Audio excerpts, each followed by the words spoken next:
Welcome into Timeout with Tubby, presented by Southwest Bank. Texas Tech currently 11-3 on the year, 1-2 in Big 12 play, but looking for a bounce-back win in Manhattan, Kansas on Tuesday night. Alongside head coach Tubby Smith, I'm Adam Doyle. Coach, let's start with Saturday night. Again, things not going the way you wanted to in the end, losing to number one Kansas, but I don't even think that was the story to me. The story to me was over 14,000 fans packed this arena here and made it an incredible environment. How big was this fan base for that environment on Saturday?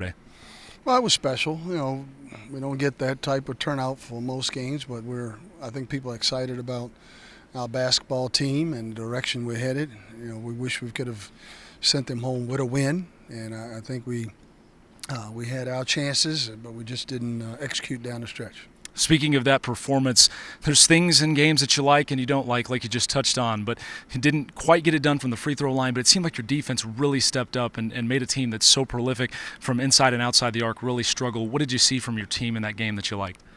Well, we did a good job in the first half defensively and hold them to probably their lowest scoring output this year. But, you know, again, good teams find ways to win. And we had some major breakdowns defensively late in the game in the last 4 or 5 minutes that cost us.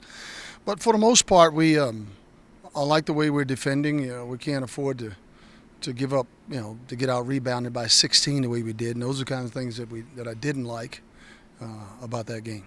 Specifically, Lawrence Odiase had 14 points, and it seemed like they really tried to limit Zach down low. He stepped up on the other end. How big was he consistently now throughout the year?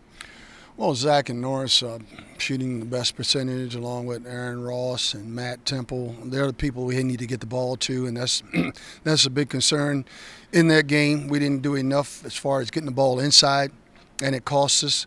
But Zach is a real presence on both ends of the court, especially at the defensive end. All right, I mentioned it. Now you head to Manhattan, Kansas to take on a 10-5 Kansas State Wildcat team. They're led by Bruce Weber and a team that has lost 3 in a row in the Big 12 so far. But again, as we mentioned every single time, there's not an easy win in the Big 12. What do you like about this Wildcat team? No, they're very well, they have a young team. They're pretty deep, but they're athletic and long. You know, Bruce Weber's team's always aggressive defensively and offensively in the transition they create. They're averaging about 7-8 steals a game. You know, they really are dominating the boards, and that's something we've struggled in the last couple of games. They're not shooting it that well from the outside, although they did make some threes, a number of threes against Oklahoma in their last outing.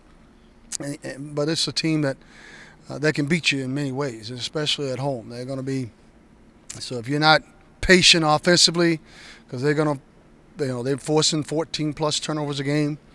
So we've got to do a good job of taking care of the ball, getting great shots, and limiting them to one shot.